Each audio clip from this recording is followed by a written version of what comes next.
મિત્રોને મગફળી કહે છે પણ અમે ગામડાના માણસો રહ્યા એટલે અમે એને માંડવી કહીએ. કેમ છો મારા વહાલા મિત્રો, અમારા નવા બ્લોગમાં તમારું હાર્દિક સ્વાગત છે મિત્રો. આ બ્લોગમાં મિત્રો ખાસ રહેવાનું છે કે રાજકોટથી આપણે ઘરની મુસાફરીનો મિત્ર બ્લોગ છે, તો લાસ્ટ સુધી બન્યા રહેજો મિત્રો. તો આપણે નીકળી ગયા મિત્ર રેલવે સ્ટેશન જવા માટે.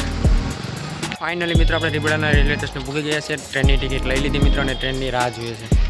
15 મિનિટ વેટ કર્યા પછી ફાઇનલી મિત્રો આપણે ટ્રેન આવી ગઈ છે.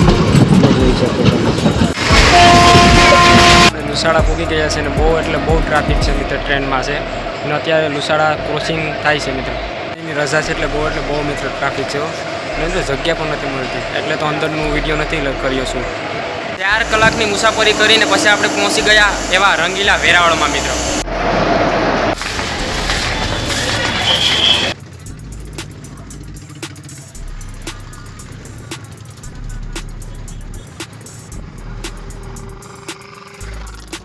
મિત્રો મામાના ઘરે પહોંચી ગયા છે મિત્રો.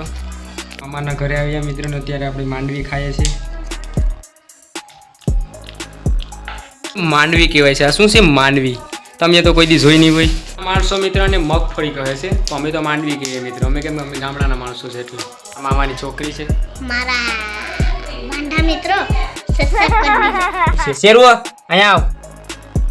હુ શેરુ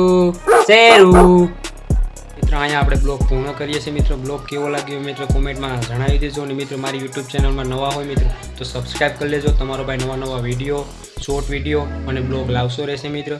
અને આ બ્લોગ મિત્રો થોડોક ખરાબ બન્યો હોય તો સોરી મિત્રો. બ્લોગ મિત્રો આપણો ફર્સ્ટ હતો એટલા માટે ખરાબ બન્યો હોય તો સોરી મિત્રો. અને ફટાફટ તમારા ભાઈને સબસ્ક્રાઈબ કરી લો મિત્રો. તમારો ભાઈ નવા વિડીયો, નવા શોર્ટ વિડીયો મારી યુટ્યુબ ચેનલમાં આવતા રહેશે મિત્રો. તો ફટાફટ સબસ્ક્રાઈબ કરો.